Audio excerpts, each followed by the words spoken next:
యేసయ్యా.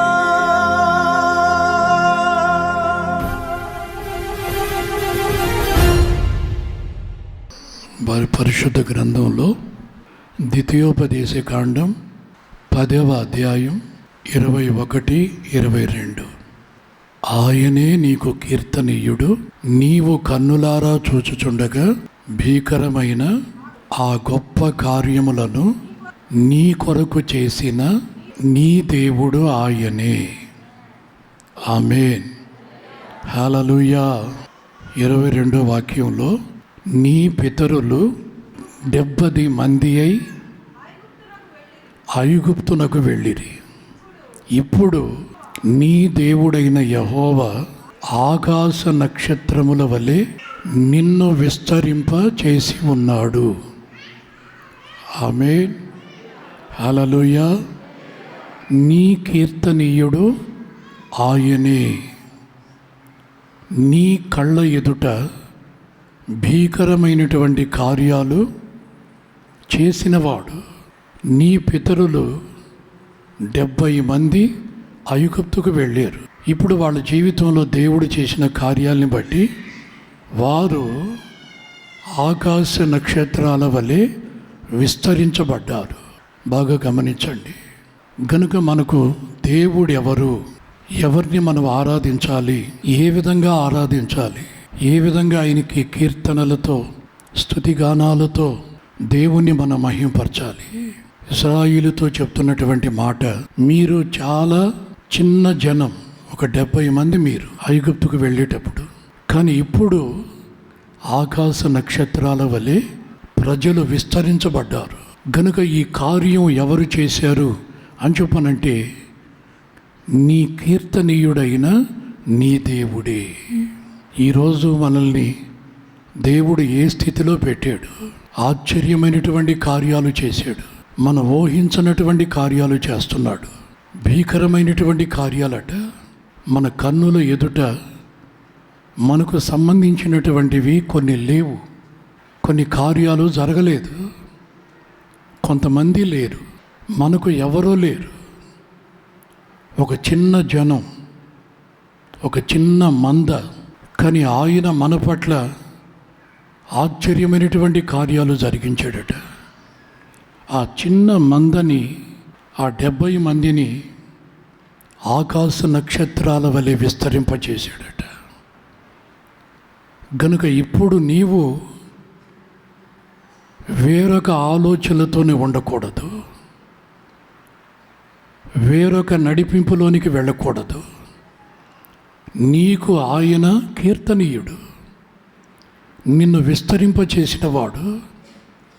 నువ్వు ఊహించినటువంటి కార్యాలు నీ పట్ల జరిగిస్తున్నటువంటి వాడు. నువ్వు ఆశీర్వదించబడిన తరువాత, నువ్వు స్థిరపరచబడిన తరువాత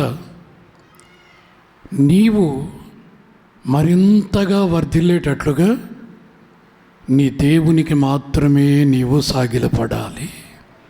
ఆమేన్. హల్లెలూయా. కానీ అనేక మంది ఈ రోజుల్లో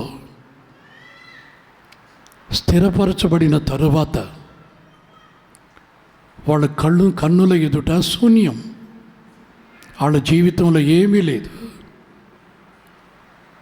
ఏమండి, చాలా చిన్న మంద, కానీ ఈరోజు భీకరమైనటువంటి కార్యాలు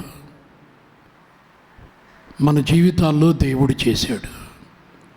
ఇప్పుడు స్థిరపరచబడుతున్నాం. కొంతమంది స్థిరపడ్డారు.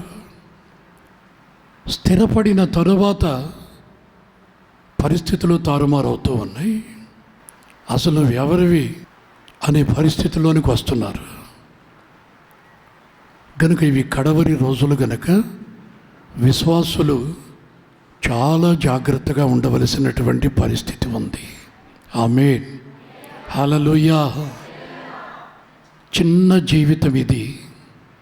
ఈ చిన్న జీవితాన్ని ఎన్ని సంవత్సరాలు ఆయన పొడిగిస్తూ వస్తున్నాడో చూడండి. చిన్న కుటుంబం ఎంతగా ఆశీర్వదిస్తున్నాడో చూడండి. ఒక చిన్న వ్యాపారం ఎంతగా వర్ధిల్లింప చేస్తూ ఉన్నాడో చూడండి. ఏమండి, ఆ విధంగా భీకరమైనటువంటి కార్యాలు, ఆశ్చర్యమైనటువంటి కార్యాలు ఆయన బిడలమైనటువంటి మనం ఊహించినటువంటి కార్యాలు ఆయన చేస్తున్నాడు, చేశాడు కూడా.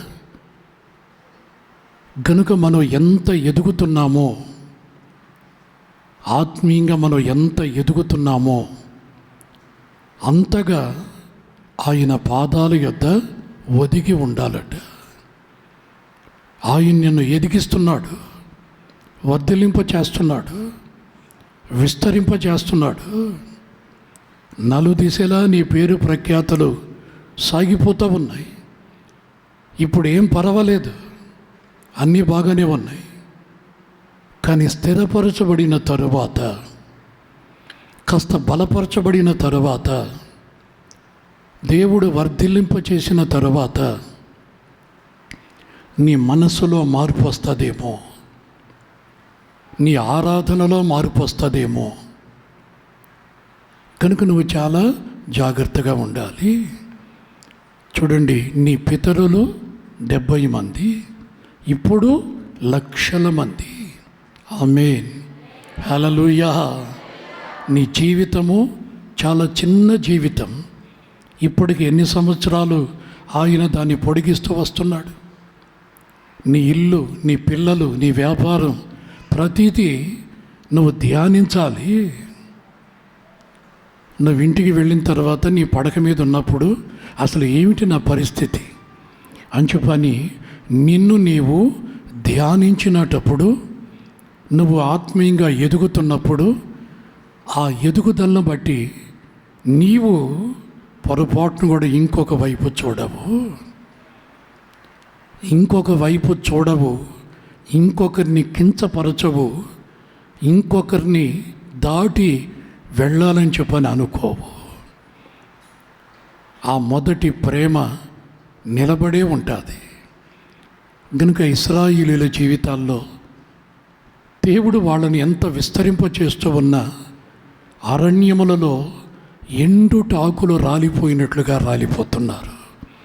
కారణం ఏమిటి అని చెప్పనంటే సణుగులు, సంశయాలు, సణుకోవటం.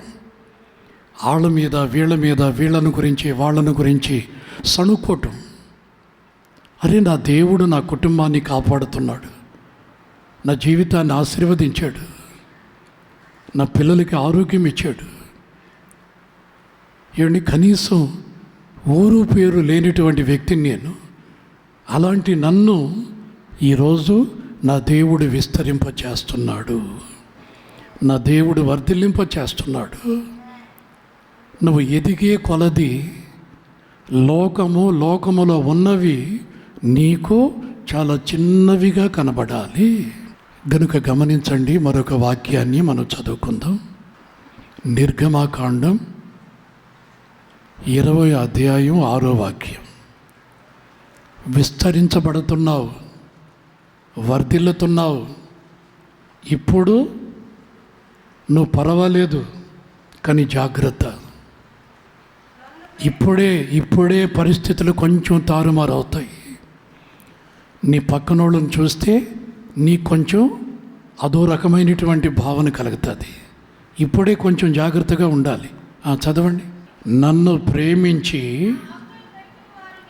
నా ఆజ్ఞలను గైకొను వారిని 1000 తరముల వరకు కరుణించువాడనై ఉన్నాను. ఆమేన్.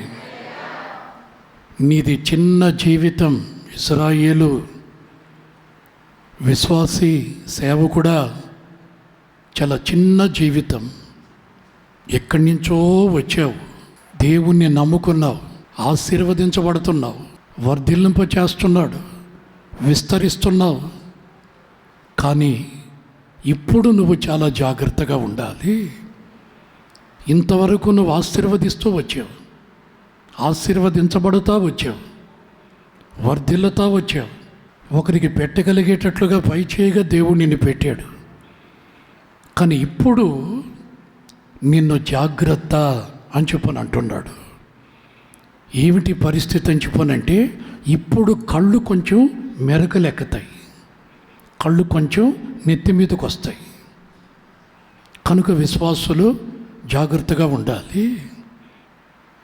చూడండి, ఆ వాక్యంలో ఏముంది?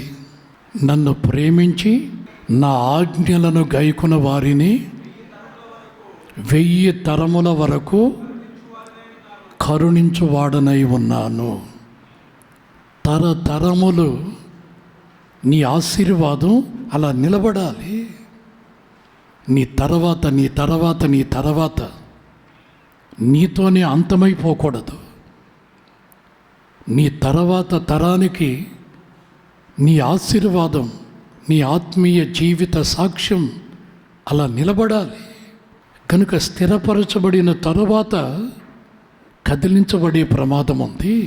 దేవుడు వాళ్ళని పరీక్షించే ప్రమాదం ఉంది. ఆ పరీక్షల్లో నిలబడతావో నిలబడవో, ఇంతవరకు ఆశీర్వదించబడతా వస్తున్నావు, వర్ధిల్లింప చేశాడు, అన్ని విధాలుగా బాగున్నావు. కానీ ఇప్పుడు ఆయన నీ ఓర్పుని, నీ సహనాన్ని, నీలో ఉన్నటువంటి ఆ మొదటి ప్రేమని నీవు ఇంకొక తరానికి మాదిరిగా నిలబడతావా? రాబోతున్నటువంటి నీ కుటుంబానికి, నీ బిడ్డలకి నీవు ఒక సాక్షిగా నిలబడతావా? లేకపోతే నీతోనే ఈ ఆత్మీయ యాత్ర ముగించబడిపోవాలనా? ఇశ్రాయేలు నీ పితరుల గురించి నీకు తెలుసా? 70 మంది మాత్రమే ఐగుప్తుకు వెళ్ళారు. చాలా చిన్న కుటుంబం. కానీ ఇప్పుడు ఆకాశ నక్షత్రాల వలె వాళ్ళు విస్తరించబడ్డారు. కానీ నీవు ఆజ్ఞలను శిరసా వహించు. ఇప్పుడు నీవు ఆజ్ఞలను మర్చిపోతావేమో. అంతకు మునుపు ఆజ్ఞానుసారంగా నడిపించబడ్డావు. కూర్చోమంటే కూర్చున్నావు, లేవమంటే లేచావు. అయితే ఇప్పుడు కొంచెం కలిగింది, కొంచెం కలిగింది, కొంచెం పర్వాలేదు. కనుక ఇప్పుడు పక్కనోళ్ళు ఎలా కనపడుతున్నారని చెప్పనంటే, చాలా చీపుగా, అసలు వాళ్ళు వీళ్ళ దృష్టిలో వాళ్ళ మనుషులే కాదు. వాళ్ళ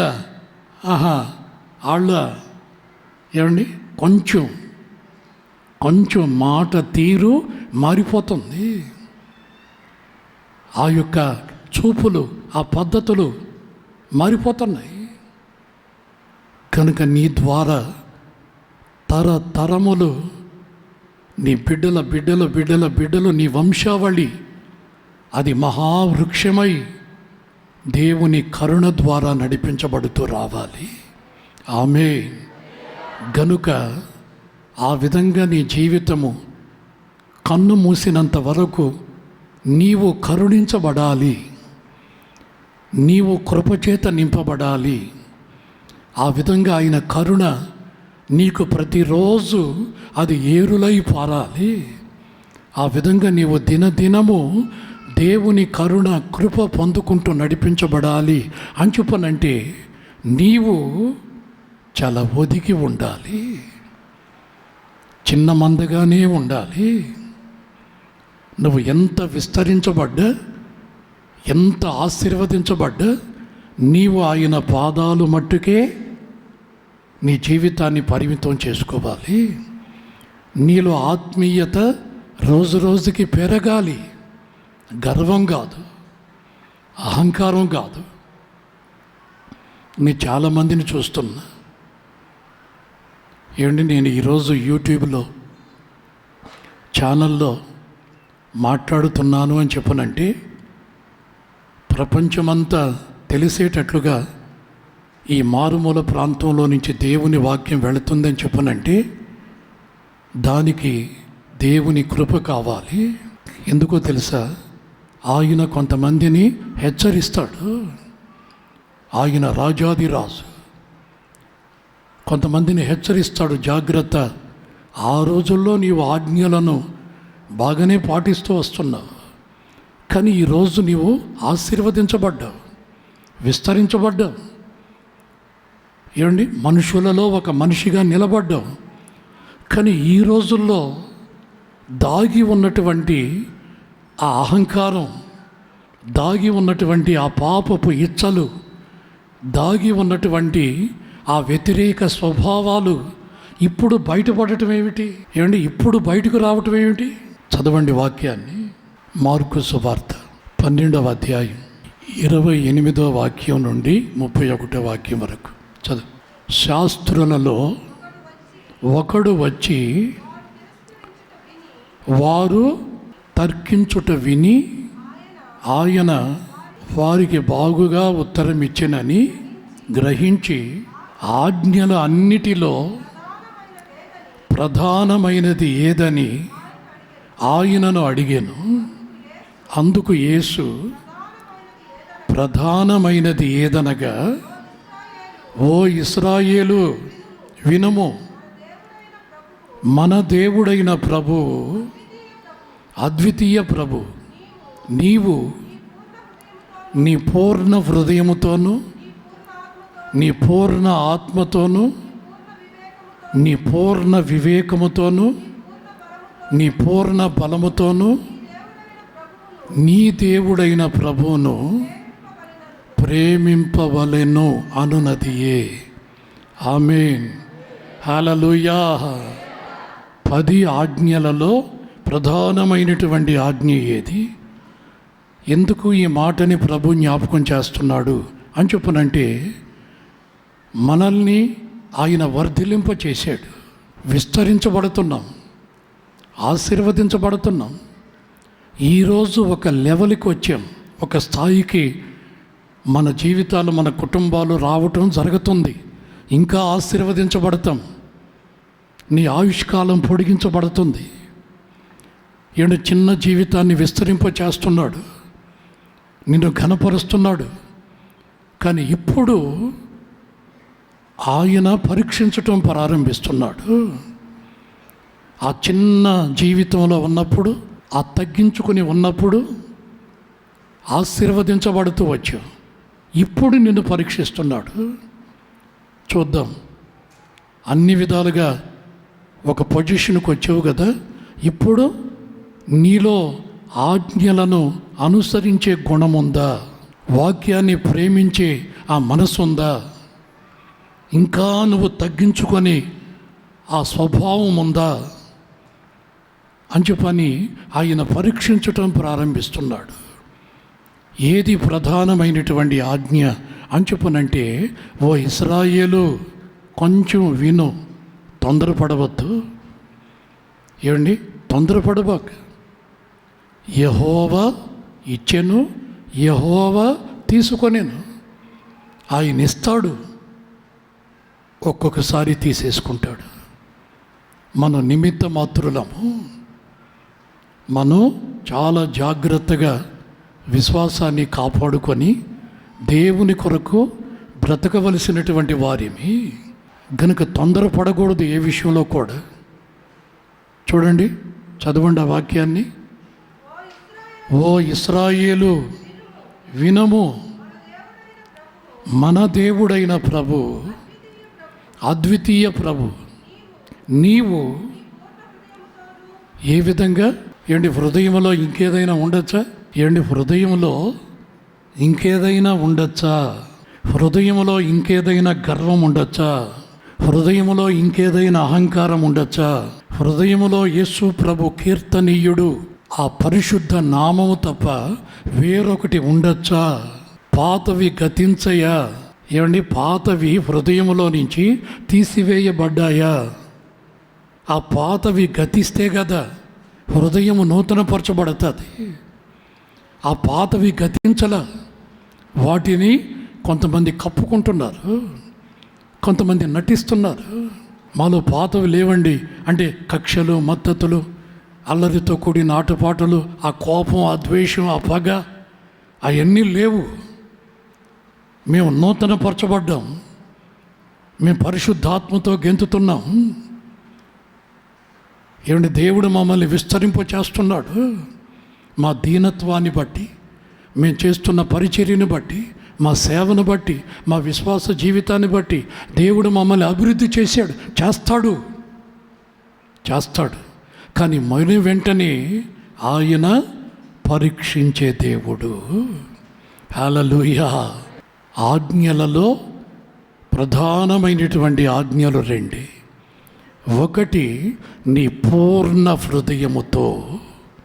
ఎందుకన్నాడు ఆయన? నీ హృదయముతో దేవుణ్ణి స్తుతించు అని చెప్పునంటే సరిపోద్దు కదా. ఏమండి, నీ మనస్సుతో ఆయన ఆరాధించు అంటే సరిపోద్దు కదా. దాంట్లో మరలా పూర్ణత్వం ఏమిటి? దాంట్లో మరలా సంపూర్ణం ఏమిటి అంటే అర్థం ఏమిటని చెప్పనంటే, మనుషుల పరిస్థితులు ఎలా ఉంటాయి, విశ్వాసులు ఏ విధంగా నడిపించబడుతున్నారు అని చెప్పనంటే, సంపూర్ణమైనటువంటి హృదయముతో కాదు, పూర్ణ హృదయముతో కాదు. హృదయములో ఇంకా మచ్చలు, ఆ హృదయములో ఇంకా కొన్ని డాగులు ఇవి ఉన్నాయి. అందుకని దేవుడు పరీక్షిస్తున్నాడు. ఏమన్నా ఆయన ఇచ్చే శోధించేవాడు కాదు, పరీక్షించేవాడు. ఎందుకని చెప్పనంటే, హృదయము ద్వారానే ఆయన రారాజుగా మనల్ని పరిపాలిస్తాడు. హృదయాన్ని ఏలే రారాజు ఆయన. కనుక ఆయనకు తప్ప వేరొకరికి చోటు ఉండకూడదు. ఆయనకు తప్ప వేరొకరికి సింహాసనం హృదయంలో ఉండకూడదు. అసలు నేనున్నానా అని చెప్పని పరీక్షిస్తాడు. ఆ పరీక్షించినప్పుడు ఆ పాతవి కొంతమందిలో బయటపడతా ఉంటాయి.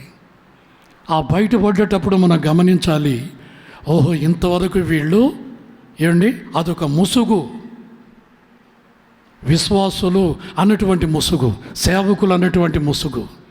ఈ ముసుగు వేసుకొని గొర్రెపిల్ల తోడేళ్ళు మాదిరిగా కనబడుతుంటారు కదా, తోడేళ్ళు గొర్రెపిల్ల మాదిరిగా. అలాంటి పరిస్థితులు ఈ కడవరి రోజుల్లో.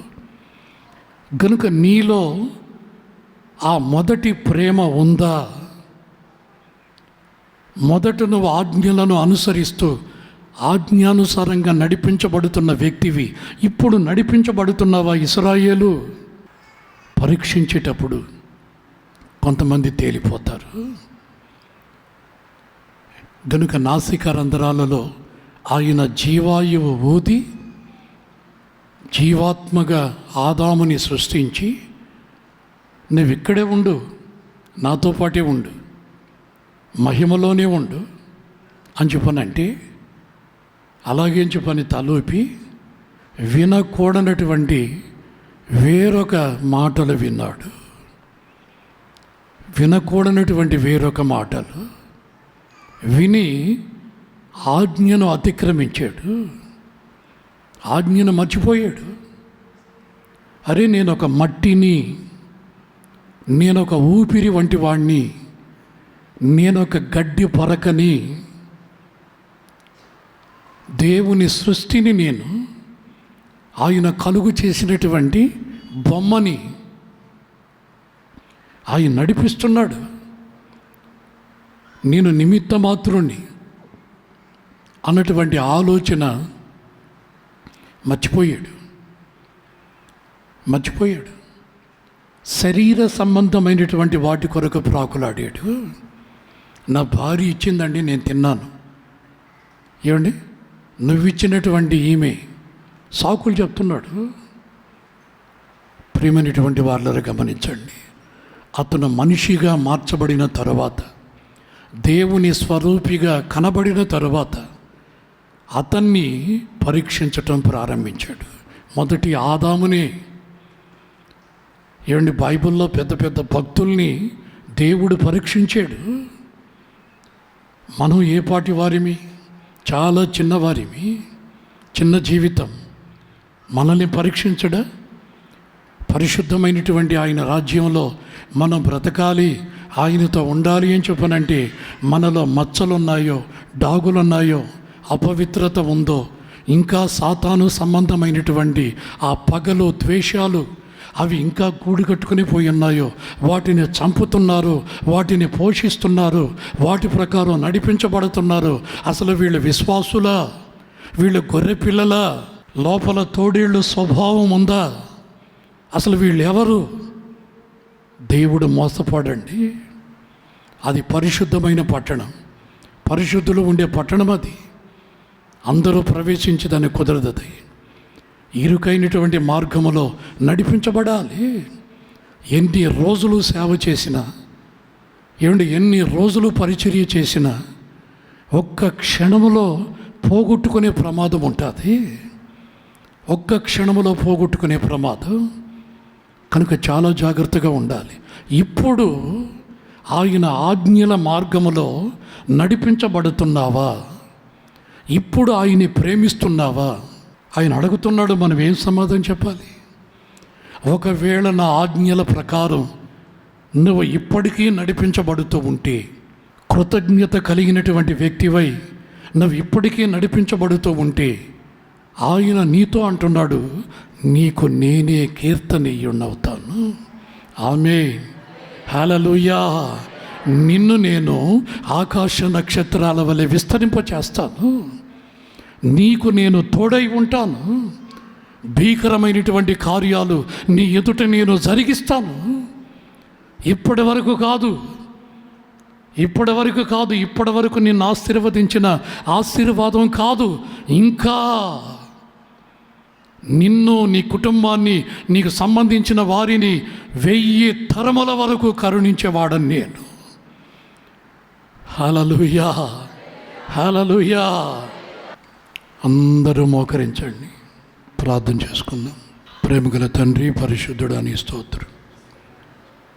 ఈరోజు మమ్మల్ని హెచ్చరించినందులకై, ఇంకా మా హృదయాలలో, మా జీవితంలో ఏ మచ్చలు ఉన్నాయో మా కంటికి కనబడకపోయినా నీ కన్ను ప్రతిదీ చూస్తుందయ్యా. నువ్వు మా దేవుడివి. ఇంకా మమ్మల్ని పరీక్షించండి, ఇంకా మమ్మల్ని పరిశోధించండి. ఏ మచ్చ డాగు లేకుండా పూర్ణ హృదయముతో నిన్ను ఆరాధించాలి, పూర్ణ మనస్సుతో నిన్ను స్తుతించాలి. నీవే మా దేవుడు అని సాగిలపడాలి.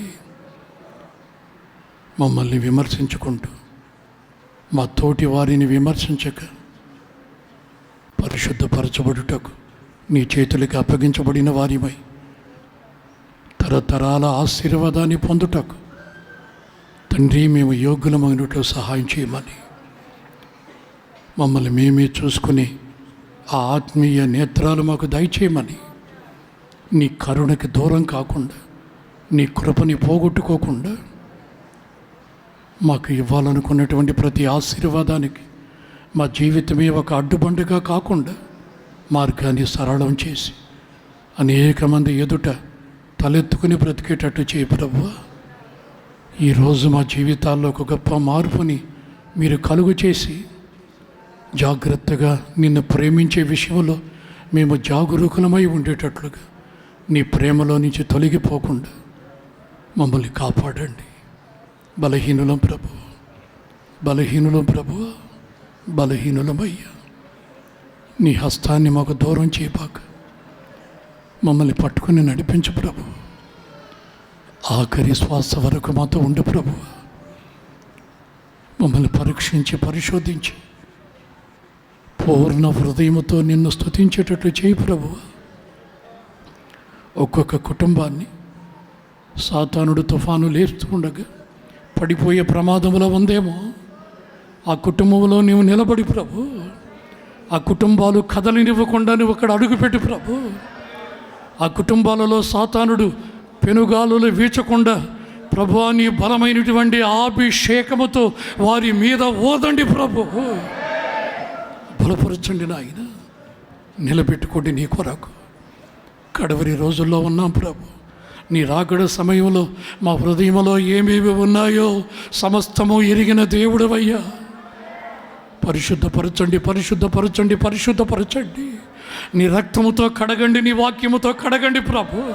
మా ప్రతి ప్రార్థనలో మమ్మల్ని మేము చూసుకునేటట్లు ప్రభువా, నీ వాక్యమని అర్థం ఎదుట మేము నిలబడాలి ప్రభు. కార్యం చేయండి. నీ రాకడలో తలెత్తుకుని నీ వైపు చూడాలి ప్రభు.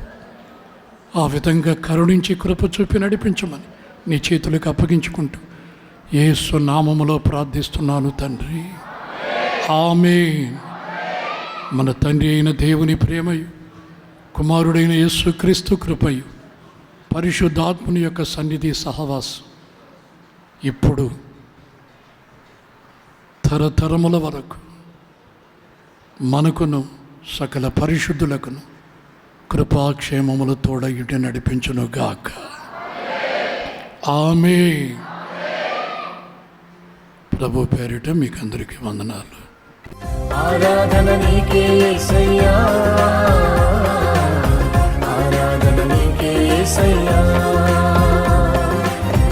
ఆరాధన నీకే